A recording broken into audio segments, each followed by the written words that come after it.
We're ready. I'm just going to go, mate. Just going to go. Welcome to the first ever proper well-being chat put together with me, your host for the day, Ben Johnson, A and Health and Fitness, and my extra special superstar. You're not even a guest, are you? Speaker, No, I'm not. co-host, business partner, general all-round epic good guy. Introduce yourself, young man. I don't know how to follow that. That was maybe a drum roll. Yeah, I'm Ross, Ah, the other half of Aon. Let's do this. I'm here. yeah. Let's go on it. So this is the proper wellbeing chart, mate. It's literally brand new for us, something that we're trying, and I think the plan is to run through some super easy tips for people around long-term well-being, because that's something that we really focus on here at Aon. There's far too much for me. I was thinking about this morning, really. I was putting some Instagram posts together, Facebook posts together. So much stuff nowadays is like short term, quick fix, bish bash bosh, do this for 3 months, 2 weeks, take these pills, and you're sorted. It's not how we do things at Aon. And for me, I think these podcasts talking through things in a little bit more detail, we're only going to take kind of 5 minutes per topic, maybe 15 minutes in total for the whole thing. But if we're talking through it for people who actually care, for people who actually want to make a difference in their long-term health, hopefully you'll be getting something from it, because it's all about the long term, mate, isn't it? That's what it comes down to, long term. So let's jump into trusting that long term process. Do you want to take it away? I think that's a good place to start. Having trust in that process, because fitness is an industry where there's way more fake trust than what is actually out there. It's all ridiculously short-term results, which means that a lot of the processes to get there are short-term, which means that people don't really know how to get long-term results at all. There's Yeah. not an awful lot of guidance out there. I'd say probably 10 to 15% of the fitness help and well-being help out there is long-term orientated. And I'd say a good 85% of it, a real big chunk, is like, okay, turn your life around in 7 days. Otherwise, you're a failure. Yeah. Like, it's just so extreme. Yeah. So, yeah, jump in, man.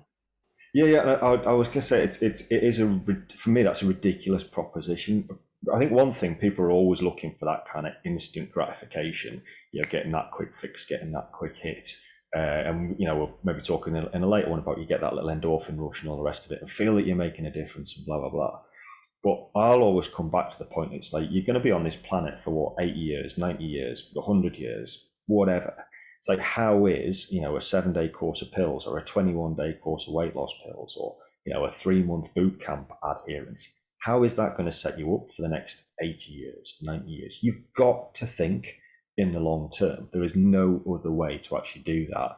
And look at that kind of adherence, look at that sustainability. They're the most important factors, aren't they, at the end of the day? Absolutely. Adherence and sustainability outdo anything. There's no perfect workout, there's no perfect diet, there's no perfect well-being program. Everyone has their own little things of what they like, what they don't like, and really you should build all those areas around what you like doing, because then you're going to stick Yeah. to it, and then it's going to be more sustainable, and then you get so many more skills that you get from this sort of long-term process that you just don't get in the short term. When you're doing something short term, you put all your reliance into, like, whatever it is. So let's say pills, for example. You're putting Yeah. all your reliance on results on those pills. And then if you don't get results, it's because of the pills. But if you do get results, it's because of the pills. And then if you take them away, then what? You need something else to fill that void. Yeah. Whereas if you're looking at something that you can stick to, you enjoy, it's fun, it fits your lifestyle, you're going to be getting those results. You're going to be getting changes, and you're going to also be developing skills that can keep you on point in the long term, instead of Yeah. coming off pills again, for example, and then you're like, oh my God, like, what do I do now? I'm sat here with no discipline, no motivation, not knowing how Yeah. I work, like no way to overcome challenges, not even knowing that I can overcome challenges. Right, I'll buy another pack of pills, and it's there's nothing there to kind of help that long term thinking, help that adherence, and help that sustainability. Yeah, absolutely, mate. For me, it's a kind of that ridiculous mindset, and it comes down to kind of practicing patience, doesn't it? It's like, you need to be thinking about this long term to put all these skills that you're talking about in place and appreciating it. It's going to take a little bit of time. It's something that's going to be that little bit. You've got to focus on it. You've got to work that little bit harder at it.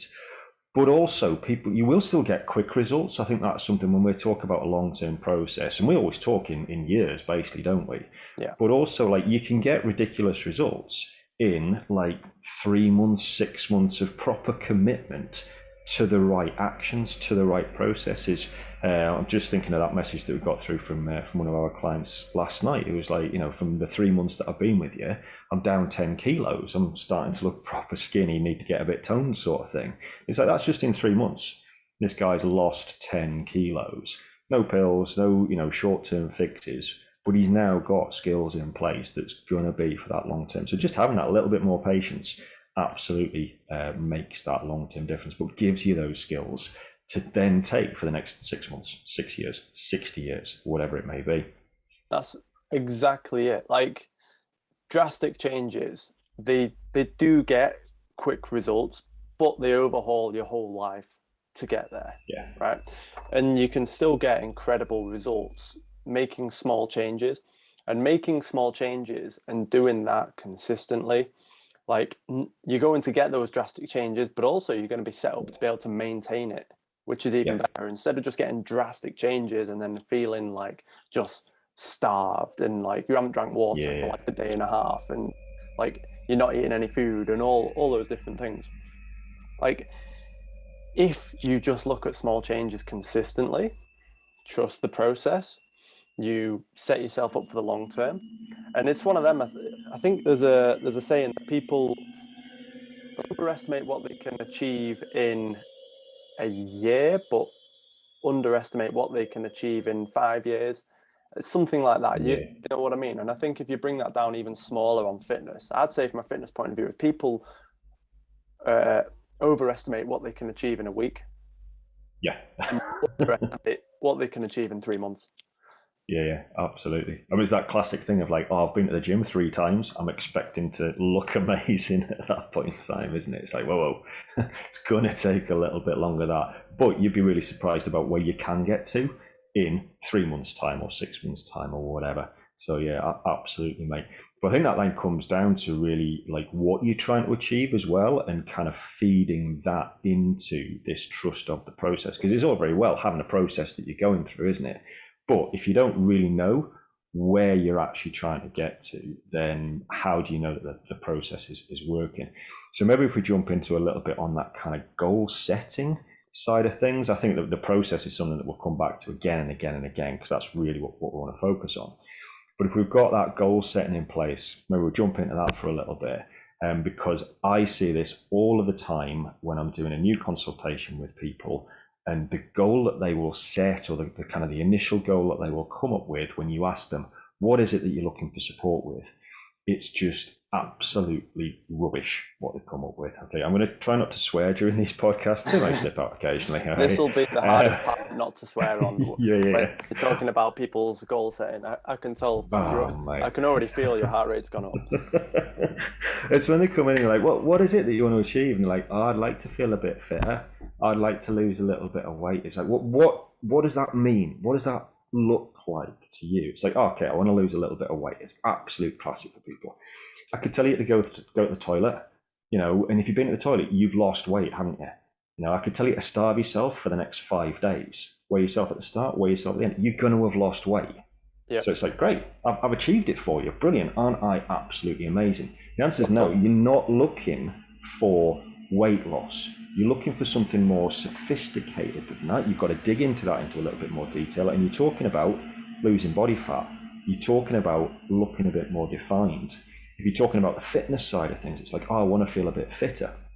I deal quite a lot with runners. It's like, well, that could be one of two things. Do you want to run faster, or do you want to run further, or do you want to run for longer? Because the training programs that you're going to put in place for those are all going to be ever so slightly different anyway. So even if you're sitting there going, okay, well, I actually want to run a bit faster, for example, okay, now we're getting somewhere.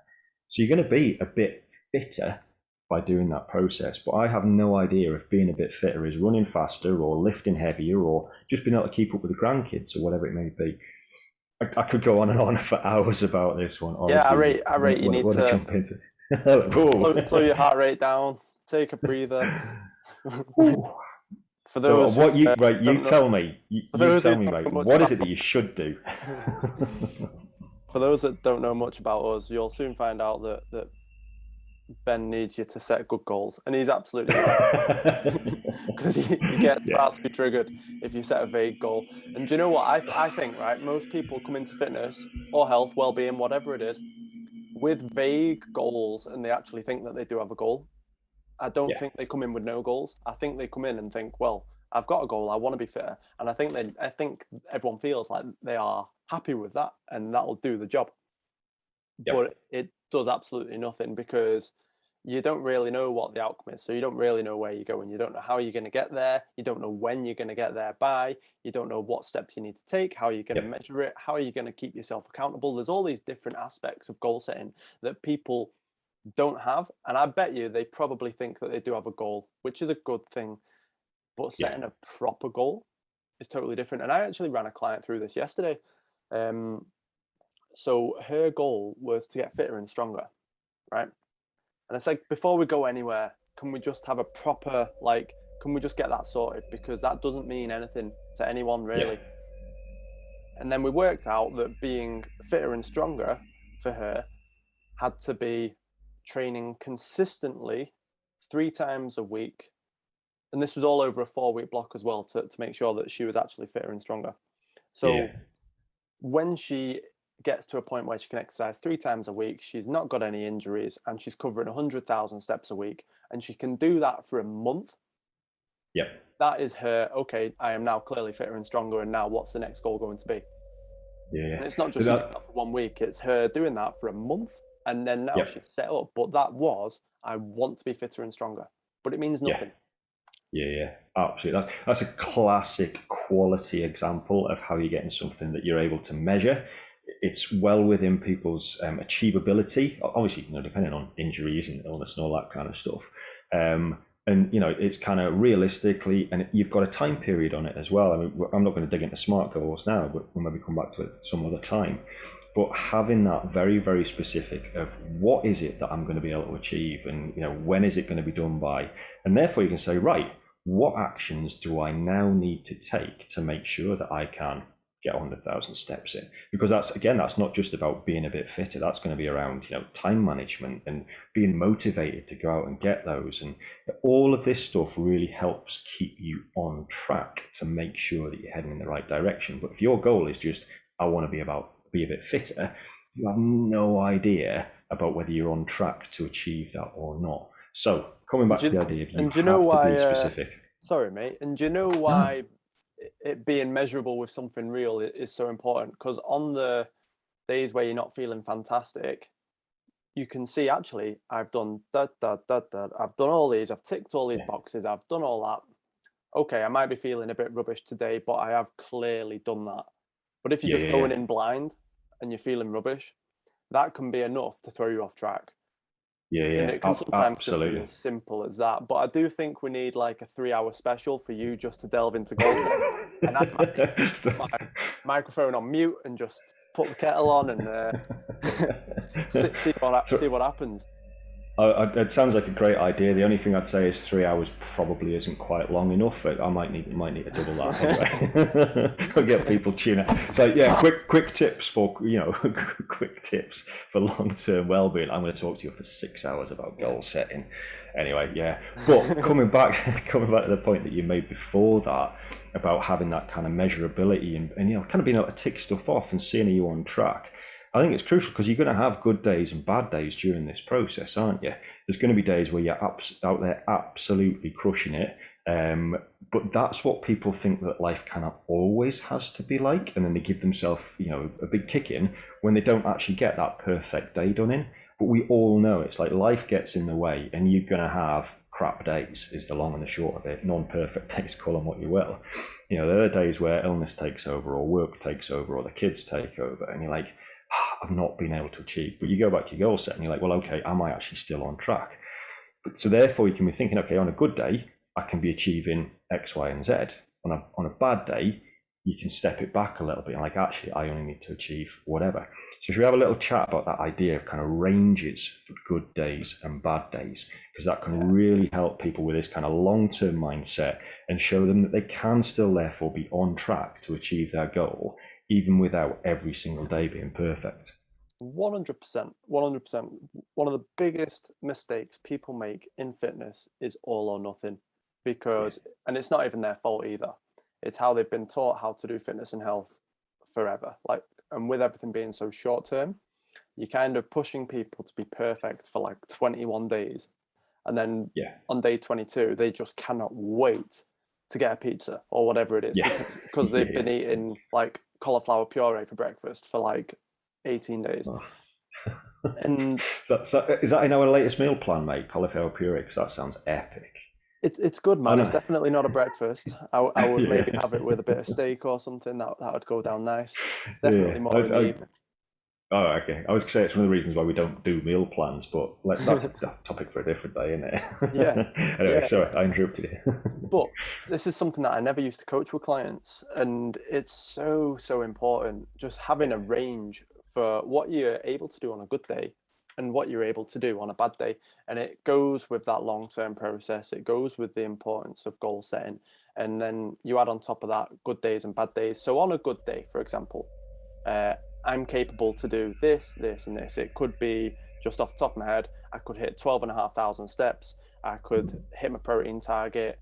I could meditate. I could journal. Just listing a few things that obviously will take up a little bit of time. But on a day where your inbox is full, kids are going mental, you might have to do like school run, taking kids to sport, all these different things. What you might have to do that day is walk 7,000 steps and hit your protein target. But that's totally instead of like, okay, can't do fitness today, I'm out. Yeah. Absolutely. And that's where people fall into. Yeah. Scale it back, and then you can always play a bit of catch up if you want to on a good day. Yeah, or and then you can be looking in your diary as well and be saying, look, I know I've got a bad couple of days coming up. I'm going to be mad busy with work, or whatever it may be, or I'm away with work for a couple of days, for example. It's like, okay, I know I need to get my good days stacked up before I'm going into that time period. So that idea of steps is brilliant on this one, because it's like, okay, on a good day, I'm getting 12,500 steps. On a bad day, I'm getting 7,500 steps, but you're still averaging that 10,000 steps a day over those 2 days. The fact that you haven't hit 10,000 steps one day doesn't make a blind bit of difference. No, it's good stuff. No, and they're just three ways to make your results more sustainable. Firstly, you got to trust that process of long term, because there's not enough people that talk about it. It is starting to become more popular now, which is fantastic, because people's long term health is way more important than their short term health, right? Yeah. And then knowing where you're going to go with importance of goals, right? Just having some direction, knowing exactly where you want to go. And also, because it is long term, how are you going to cope on those bad days? What are you still going to achieve on the bad days? How can you pick that up on the good days? And planning for that so you can overcome challenges is going to help so much more than just expecting to be perfect all the time. And another thing, quickly before we wrap up, the ranges for the good days and the bad days. So many people wait to take control of their health for when things are perfect. For when things are absolutely perfect. Maybe they've got some time off work, maybe the kids have gone to university, or like whatever it is. And the absolute terrible trap about that is that then you can only perform when things are spot on, when things are perfect, because you've waited 7 years for this perfect week of your life to start looking after your health. And actually there's a million things you can do that take no time at all. Things that can take 5 minutes, things that can take 30 seconds, things that literally take no time at all. There's so much you can do. So don't wait for those perfect days. It's good to have bad days. It's really good to have bad days. And one final thing, man, and all this can go into a million podcasts for us, how we are. But something I say to clients to keep it more realistic is you're probably going to feel great about half the week to maybe 75% of the week. Then there's going to be a day or two that's a little bit of a push. Yeah, you want to be pushing it. Yeah. And there's probably going to be a day or two which is a real push. Yeah. And there's nothing wrong Real with hard that. work. That's okay. Yeah. You're not going to feel great every day. No one feels great every day. Yeah. No one in the world. So Yeah. it's best to learn how to work with that instead of thinking that that's your get out clause. Yeah, absolutely. It comes back to something I think you said at the top of the show there. It's about those small changes done consistently. That sets you up for that long term. So then it doesn't matter what life throws at you. You're not waiting for that perfect day. You can be performing as well as you can be on a bad day and still getting results, rather than thinking that short term, I've had a pizza today, that's it, I'm out. Ditch everything for the next 5 years until something kicks you back into action again and you restart that treadmill all over again. I think that's a good place to wrap it up. We've covered a lot of ground and there's an awful lot more to dig into on these sessions. But that was a good chat, mate. I really enjoyed that. It was fun. Looking forward to the next one. Yeah. We should do this more often. We should. Well, should we do it every week, maybe, like we've put in the diary? That's a good idea. Yeah. But what about the bad days? We're still going to have to do them on the bad days, even when. Well, coming back to that point, mate. Yeah, we were meant to do this on Tuesday. We're currently recording this on Thursday.